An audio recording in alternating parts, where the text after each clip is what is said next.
hear about maybe your personal experience with learning over time, especially from your undergraduate education. If there was anything particular that you absolutely did not like, you didn't maybe you didn't like it as much, or you thought like you only survived the course, you didn't really learn through the course, but later on in your life you went back to it or it came back to you.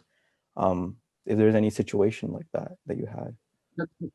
Um, so, I mean, as an undergrad, I well, actually, this is one that I still haven't come to terms with. It is operating systems. I was never good at it. I always got bad grades in it, and it has stayed with me throughout my life. And at that point, I knew that, like, to some extent, this is not my future.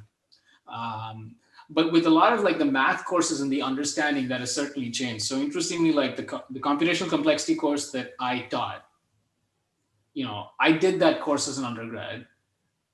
Not entirely the same material, but give or take. And I enjoyed the course, but I didn't internalize much of it because it's a lot.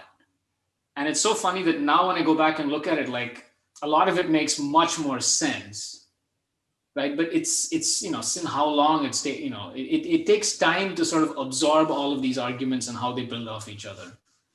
And and I've also noticed that interestingly, like when I read the textbook, a lot of it just like immediately makes sense. It just sort of flows like, yeah, okay, this, yeah, this. Because essentially what I'm able to do is this process of abstraction, right? There's a long, complicated argument, but I've broken it down like, oh, that's that kind of argument. This is this kind of argument. This is this kind of argument. So there are only three ideas here that I need to know, and then I know what's going on.